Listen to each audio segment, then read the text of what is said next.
بسم اللہ الرحمن الرحیم۔ نور الانوار کا باب ہے بحث تعارض، سبق نمبر 17 میں خوش آمدید۔ آج کے سبق کے اندر ہم اس بات والی خبر کے بارے میں پڑھیں گے۔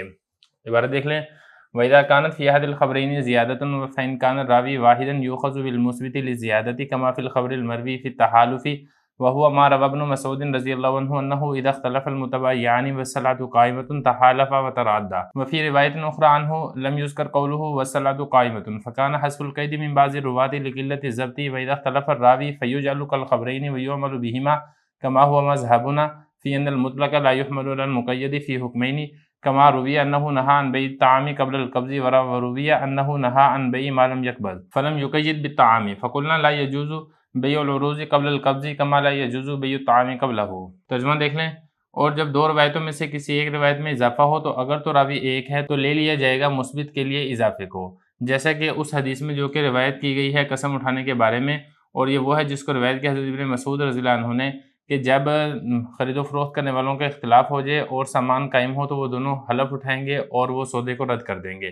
اور دوسری روایت جو ان سے مروی ہے اس میں وَالصَّلَاةُ قَائِمَةٌ کے الفاظ ذکر نہیں کیے گئے ہیں، لہذا اس قید کا حذف کرنا بعض راویوں کی جانب سے یہ ضبط کی کمی کی وجہ سے ہے، اور جب دو راویوں میں اختلاف ہو جائے تو اس کو دو حدیثوں کی طرح کر دیا جائے گا اور ان دونوں پر عمل کیا جائے گا، جیسا کہ ہمارا مذہب ہے کہ مطلق اس کو مقید پر محمول نہیں کیا جاتا ہے دو مختلف حکموں کے بارے میں، جیسا کہ روایت کیا گیا ہے نبی کریم صلی اللہ علیہ وسلم نے کھانے کی بیع سے منع کیا ہے قبضہ کرنے سے پہلے، اور یہ بھی روایت کیا گیا ہے کہ نبی کریم صلی اللہ علیہ وسلم نے ایسی چیز کے فروخت کرنے سے منع کیا ہے جس پر قبضہ نہ ہو۔ اس حدیث کے اندر طعام کی قید نہیں ہے، یہ اس حدیث کو طعام کی قید سے مقید نہیں کیا گیا ہے، تو ہم یہ کہتے ہیں کہ سامان کی بیع بھی جائز نہیں ہے قبضہ کرنے سے پہلے، جیسا کہ کھانے کی بیع جائز نہیں ہے قبضہ کرنے سے پہلے۔ عبارت ہو چکی ہے، ترجمہ ہو چکا ہے، اب چلتے ہیں اس کی تشریح کی طرف۔ آج کے سبق کے اندر دو اصول بیان کیے جائیں گے، اسی کے ساتھ ہی ہمارا بحث تعارض والا باب مکمل ہو جائے گا۔ پہلا اصول یہاں پر یہ ہے کہ اگر دو روایتیں ہیں، یعنی دو خبریں، مطلب یہ کہ دو روایتیں ہیں اور ایک روایت کے الفاظ دوسری روایت کے الفاظ کے مقابلے میں کچھ زائد الفاظ ہیں، اور ایک ہی راوی دونوں روایتوں کو ذکر کر رہا ہے،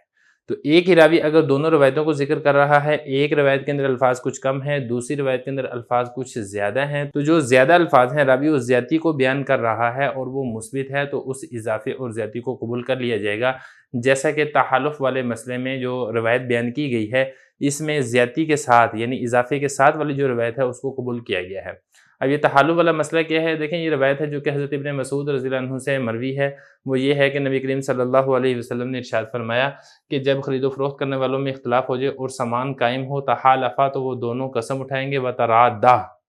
اور وہ جو بیع ہے اس کو رد کر دیں گے۔ تو یہ الفاظ ہیں نبی کریم صلی اللہ علیہ وسلم کے۔ اب ایک روایت ہے جو کہ حضرت ابن مسعود رضی اللہ عنہ سے اس طریقے سے ذکر کی گئی ہے جس میں وَالصَّلَاةُ قَائِمَةٌ کے الفاظ موجود ہیں، جبکہ ایک دوسری روایت میں جو کہ حضرت ابن مسعود رضی اللہ عنہ سے ہی ذکر کی گئی ہے اس میں وَالصَّلَاةُ قَائِمَةٌ کے الفاظ موجود نہیں ہیں۔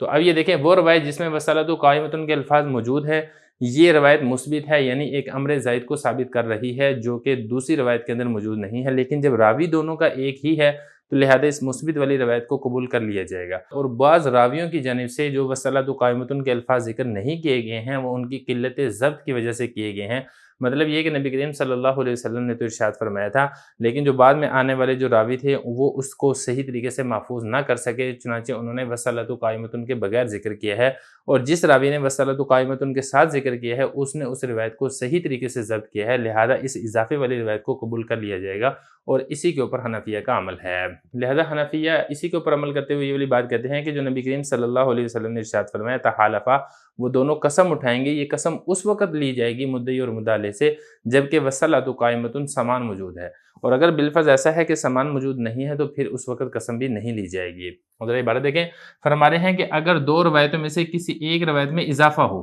اگر تو دونوں روایتوں کا راوی ایک ہی ہے تو پھر وہ اضافے والی جو روایت ہے اگر تو وہ مثبت ہے یعنی امر زائد کو ثابت کر رہی ہے تو اس اضافے والی روایت کو لے لیا جائے گا، جیسے کہ اس حدیث میں جو کہ مروی ہے تحالف میں، تحالف کہتے ہیں قسم اٹھانے کے بارے میں۔